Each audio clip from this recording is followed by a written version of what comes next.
What I'm really concerned about is how species are going to be shifting around in response to climate change. The ones that can shift may be shifting in a way that they're going to be basically making the interactions that they have right now broken. And what's going to happen to that once they have broken down the predator-prey relationship or the competition relationship. So that's the one on one hand. The other hand is I'm worried about the species that are in areas that they can't move themselves, that humans are going to have to actually move them. And we just can't move all the ones that we need to. So there's a lot of species out there that I'm really concerned are going to go extinct. And standing at the edge of a mass extinction is a pretty scary thing to have happen. But not all the species go extinct in a mass extinction. There are species that are not going to go extinct. That there are species that we can work on to help right now. And if we help them, if we start now, we really can help more than if we start 10 years from now or 20 years from now.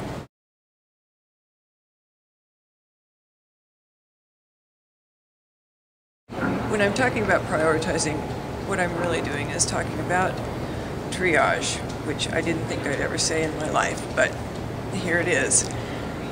Triage means that it was started in France in the war, where you only had X amount of medical staff and medical supplies and medical ability, and you had Y amount of disasters, of humans that needed help.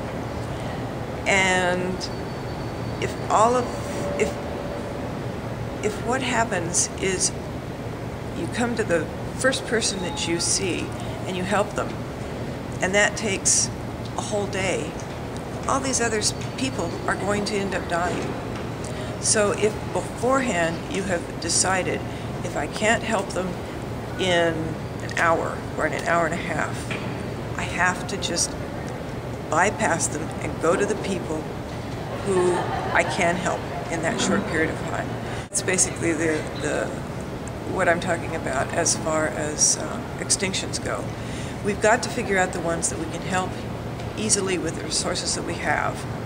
What you need to do is look at different characteristics of the species themselves, and by figuring out if they have an area that they can move to easily themselves, leave them alone, let them move, let them shift into the area that's still going to be basically their thermal niche. We're talking about helping a lot of species, and we don't have that capacity right now, so we're going to have to start prioritizing, and that's a hard thing to do.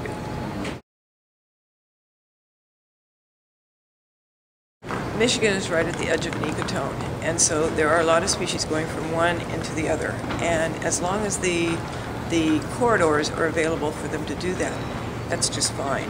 I talked a little bit about the Kirtland's warbler, and that has to be managed. But there are species that used to be migrants to the Upper Peninsula that are now residents. And an example I used yesterday was the mourning dove. The mourning dove used to arrive on migration, and now it's a resident on the Upper Peninsula. So if we help the species have corridors so that they can move, hopefully they will be able to move, because we've seen it happen already. So hopefully that will be able to be continued. The ones that can't move, we need to manage.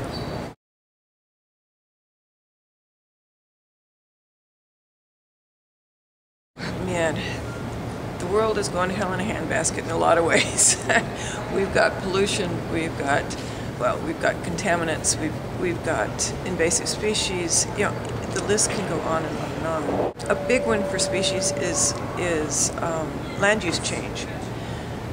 Now, we've had those ever since we've been around, since humans have been around. Now, we've been changing the landscape, we've been doing things like that. The thing is that now we've got so many people that the landscape is really dissected dramatically, and having the species be able to move through that is really very, very tough. So now you put on top of that they have to move, and they have to move rapidly, is even harder. So we have to look at the synergistic effects, and we have to assume that the more and more and more stress we put on species, the harder and harder and harder it's going to be for them to survive. So if we can limit the amount of stress, I think that's what we need to be doing.